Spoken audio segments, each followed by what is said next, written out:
dear book lovers and smart money enthusiasts, it's your girl again, Mabel Franklin, and you know you can call me Timber, right? So that's what you call me.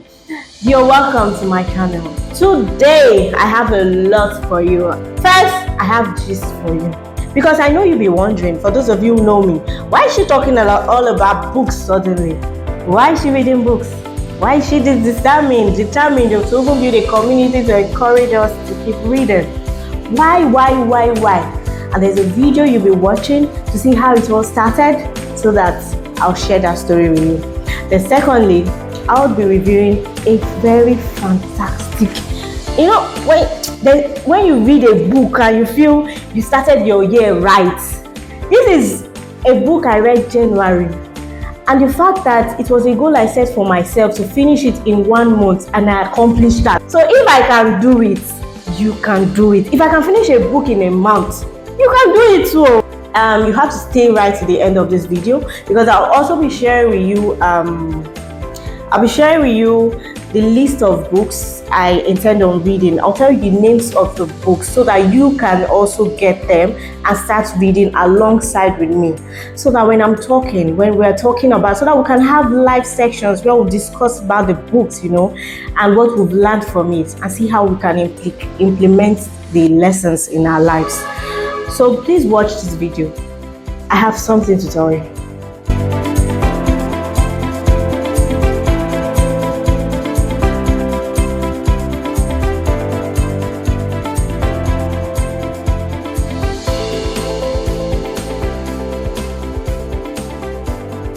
Welcome back. I know you might be wondering, why is she showing us those videos? For me, that's the reason why I'm doing this. The motivation. What is that thing that lights up the bulb in my head to start doing this, to start reading book for the year? So let me be more specific. I'm going to check now. I saw a post on Instagram. That was what date? Yeah, December 28th. Because for 2 years I was down. I was very down financially and also emotionally. But we're not diving into that story. I was down financially. I had a huge financial loss. But starting up 2025, I knew I wanted to start up right. I knew I needed to do something different. I need to develop myself. I need to improve myself. Then I saw a post on Instagram. I am saying this, I'm referencing this post, this IG page, because it's the reason why I was motivated to do this. So the post was just highlighting the books you can read for the year to start off your 2025. In order for you to achieve things at the end of the year, you'll be proud of yourself. You can set as a goal for yourself. When I saw the post, I remembered that prior to 2 years back, I was actually reading books. I remember my mentor introduced me to a book, and I appreciate him a lot. The first book I read in my life was Rich Dad Poor Dad. So I remember that I used to read books. So what happened? Do you know all the things I have learned? Reading books, visualizing, I'm writing down my goals, saying my affirmations, everything that got me to where I got to, I stopped doing them. I stopped doing all the things that got me to where I have gotten to. And what happened next? I went down like this, which is normal in life because you just have to keep going. They say life is like crypto. That chart goes up and down. So I was down. Then I saw this post and I picked up the post from Bella Books. Yes, I will call her name. She did not pay me to say this. Bella Books was the reason why I started reading again. Alongside with the fact that I wanted more for myself this year. I wanted to be more developed. I wanted to build my finance. So I needed to read books. I needed to go back to who I was. And that's why I started the journey of reading books. 12 books for the year. That is 1 book every single month. I have never done this before in my life. So don't look at me like, okay, she's a book lover, all her life she has been reading books. That is not me. I read books I've read some books, but I can hold one book for like 6 months. I'm still reading it. So that's why when I achieved the goal of getting to finish a book in a month, which is January last month, January, I was like, what can I do to inspire others? How can I build more community so that I can continue on this track? How can we do this? How can I do this with my tribe? So I decided to start this journey. So you're not looking at a perfectionist here. You're not looking at somebody who has it all yet. But I know that we can do this together.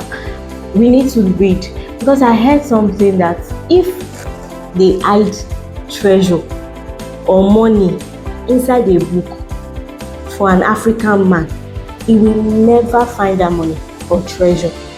What does that mean? When I heard this, I was really thinking. It got me thinking, why would they say African man will not discover the money in a book? Even if it's there for years, they will never find that money and or whatever treasure that is hidden in the book. Because it's out there that we are so busy. We don't read books now. Some of us we view books as being boring. Okay, reading book is boring. But that's what I'm doing is it's not boring, and we can enjoy the moment. We can enjoy it because we can interact with it. We can discuss about it, and that makes it more fun and interesting.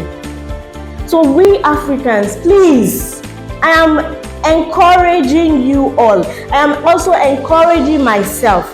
My audience right now could be you looking at me as a husband or a wife or even children, because as parents, we're supposed to educate our children. We're supposed to tell your children to read books, train them from infancy, teach them, train them. It's difficult, but if only we can go through that training of teaching, inculcating it in them to read books. Read! Because that is the only way we can discover the hidden treasures. They say readers are leaders. So from Bella Books at IG, if you go there, from Bella Books at IG, you're going to be able to see a lot of books so you can buy and purchase for yourself. What is the book we'll be reviewing today? Say hello to Smart Money Woman by Arese Ugwu. This is an amazing book, a fantastic one at that, because it helps us to know more about finance, how we can take control of our finances, and even how to budget, how to save and invest. So what did I do to achieve the goal of reading this in a month? I was able to read 8 pages daily. This is really achievable, but if you have more time, spare time, you can read more than that in order to cover up for some days where you'll be more busy. But if you read 8 pages daily, you're good to go. You'll finish this book in a month. It's possible. Something else I love about this book is that it tells about a story of an African girl named Zuri, who on the outside, if you're looking at from the outside, you see her as a financially successful lady. Why? Because she has a stable job. Secondly, she's driving a big car. That's Mercedes Benz. Even myself, I'm not driving that yet. Her salary is 600,000 naira every month. I don't think I make up to that in a month. So lastly, you need to see the house she's staying. It was well described. She's staying in a choice area, in a very beautiful apartment in a choice area. So this is a big girl. Everybody seeing her drive by will say, oh, she's so successful. Author Ugwu was able to bring this story into this. Just got me glued to each of the pages, because I just want to know what's next. What's going to happen next? Okay, now she's financially successful, but there was a point in her life where she realizes that she's now broke. She's broke. She had series of misshapes happen in her life. She doesn't have money to take care of herself anymore, or her bills. She has so many expenses she needed to take care of. For someone is earning 600,000 naira. If my mother hears this, they will beat you. How come you not have money to be able to pay mechanic to repair your car and you're driving Benz, or you don't have money to pay your service charge? Not that you lost your job, but you still have your job intact. So what happened? Where is all the money? Where did it go to? So you see this story, that is what got me glued. And I'm telling you, you are going to be so glued. You would enjoy this. So I have what I try to do is so that from each video would be able to, for those of you who still don't have time to read it, and those who want to read, you'll be encouraged or gingered to go and read it. I'm able to get takeaways, because if you go to a party, you request for takeaway, you take it home to go and eat later. So I would be bringing out takeaways from this book. You take it home, you think about it. Then something else that fascinates me in the book, why I love this book, is for every chapter, Arese Ugwu makes sure she was able to bring out the lesson from each chapter, and also exercise by the side so that we can practicalize it. The very first chapter is talking about broke. What does it really mean to be broke?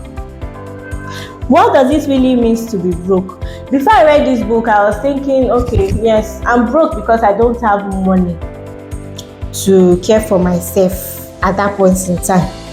But there's more to being broke, because even the rich sometimes might not have money. The poor too might not have money. So what does it really mean to be broke? That is the first takeaway for you. Look at what it says here. It says broke means if you lost your primary source of income today, you wouldn't be able to maintain the lifestyle you have become accustomed to, because you have no assets to rely on. So like Zuri, many people have built expensive lives they can't sustain because they continuously spend everything they earn, and as such have a revolving door for their money. This actually resonated with me. So tell me if it does in the comment section. Whatever resonates with you today, please share it. Let me know. Let's hear it. Let's encourage ourselves. And there is more to this. Let me read further. It says, we must dismiss this idea that we will always make more money. We have a finite amount of productivity years of work. The reason for this, a lot of us will be thinking, yes, I have a stable source of income, I have a stable job, so I'll be making money every time, and I'll be able to take care of myself. I'll be able to live by. Nothing will happen. But come to think of it, what happens in 30 years when you can no longer work as hard and have no cushion to fall back? That is a food for thought. This is a food for thought. What happens in 30 years when you're retired? What would you fall back to? And you have no assets, nothing to care for you. So is that what we want for ourselves? Do we want to be that old person that will still have little income coming in from our assets so that we can care for ourselves and even give to our grandchildren and our children? It doesn't have to be so much money.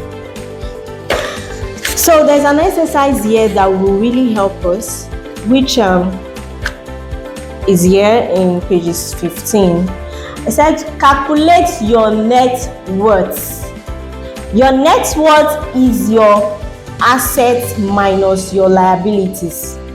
So today, as you are watching this video now, go home, sit down, calculate your net worth. What assets do I have? Or what assets have I gotten for myself so far? And subtract your liabilities from it so that you can know your net worth. In this way, it gives you a snapshot of where you stand right now financially.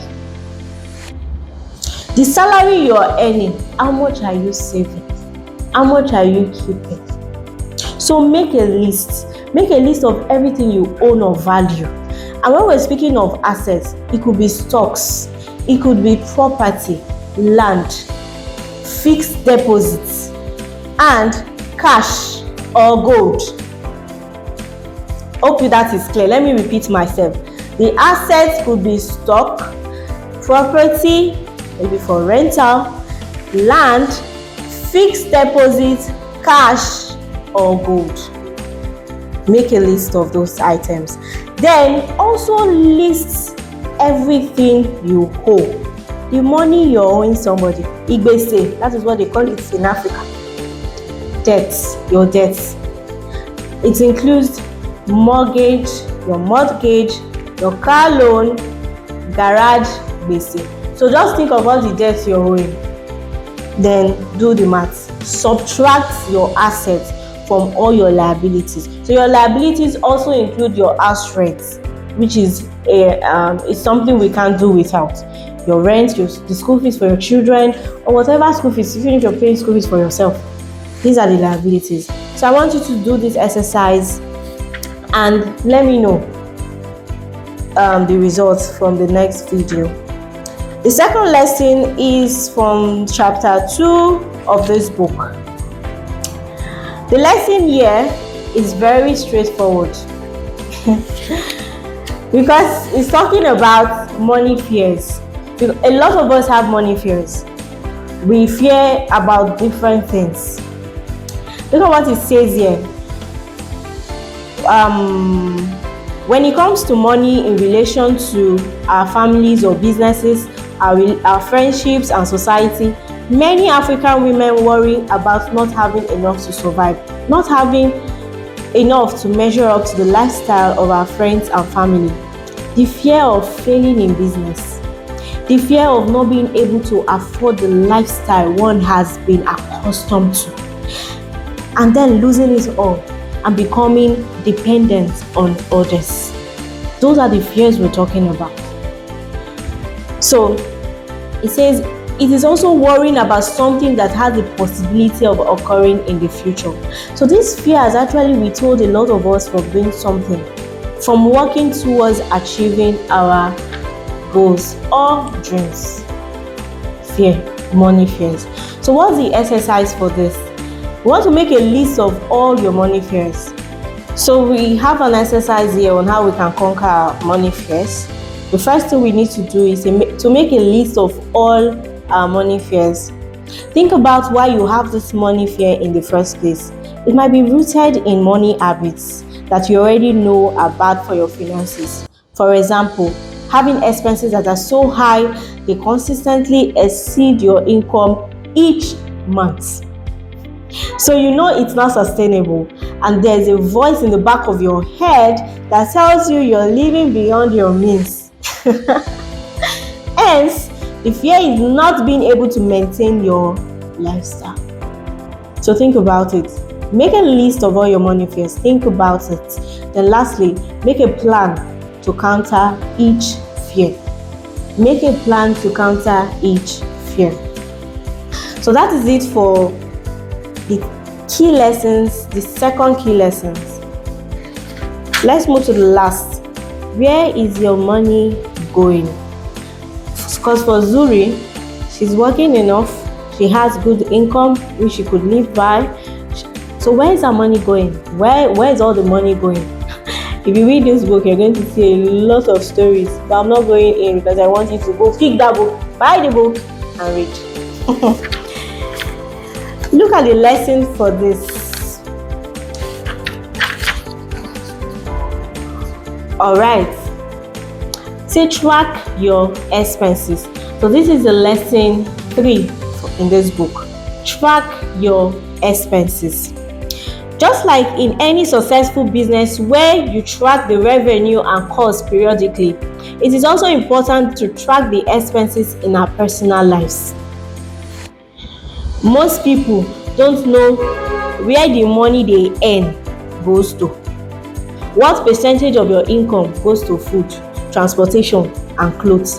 This is important. We have to do this maths.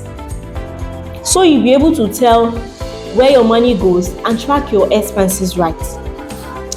Some women have no idea how much their lifestyle costs. They may spend recklessly, but consciously or subconsciously develops a habit of spending, good or bad. So if we don't treat the money we earn with respect, it will leave you with no respect. So what's the exercise for this? How can you track your spending?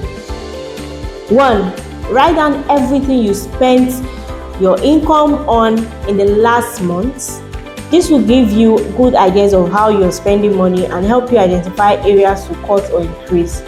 2, review your bank statement from the last 12 months. 3, separate your findings into wants and needs. Because the truth is, we have needs and we have wants. So we have to now think of how we can limit our wants and prioritize our needs. That will mean you depriving yourself. That is the honest truth. 4, identify 3 to 5 things to cut each month that would make a significant impact. So this will mean you reviewing what you're spending on, review what you're spending on things like your phone calls, food, because these are examples of things that are important, but we tend to spend them mindlessly. Assess your spending in these areas and set spending limits. So the last exercise is spend on the things you love and cut expenses ruthlessly in the things that don't matter to you. So despite the fact that you're separating your needs from wants, doesn't mean that sometimes you cannot give yourself that treat. Yes, you're working so hard. Give yourself the treat, but at the same time, be very cautious. Do not spend mindlessly. So that is it for this book for now. I'll be leaving you now. We'll be continuing this book because I'm trying to break it down for you, the readers out there. For those of you who haven't read the book yet, so you have an idea of what it is, and it will also entice you to go pick the book and read to know more stories from it. We'll be continuing in the next video. The next video, make it a date, next week Friday. You're going to see the next 3 lessons or takeaways you need for yourself. So before I forget, I want to go through the list of books I'll be reading. We plan to read this year, myself and my tribe, and I know you're part of us now. For month 1, yes, we're able to accomplish our goal of reading The Smart Money Woman. We're so proud of ourselves, But you can join us this month, February, because we're reading The Psychology of Wealth. We're on it now, so you can join us. So when we're reviewing it, talking about it, you can be part of us to discuss about this next month. Then for March, we will be going back to Arese Ugwu. That's the book, The Smart Money Tribe. April, we'll be reading How to Win Customers and Keep Them for Life. I know you all business owners will be super excited to read that book. For May, we'll be reading The Diary of a CEO. June, The Cash Flow Quadrants by Robert T. Kiyosaki. I can't wait. July, The Psychology of Money. August, Intelligent Investor by Benjamin Graham. I'm taking it slowly so that you can actually put them down, pen them down, and get the book. Even if you don't have the hard copy, get audiobook so that you can be part of this tribe and community. Where was I? Okay, so starting September, Secrets of Billionaire's Mind. October, Think and Grow Rich. November, Millionaire Next Door. Then December, Rules of Wealth. These are the list of books we plan on reading this year, 2025, and I'm sure you can join us. You can do this with us. Thank you so much for watching. I really enjoyed this moment with you. Please make sure you drop a message in the comment section. Whatever resonated with you from this video, I'm here to take more ideas, more tips from you guys. I'll be waiting. I'll see you. Make it a date next week Friday. Do not forget to subscribe, like, share, and make sure you're there for the next video.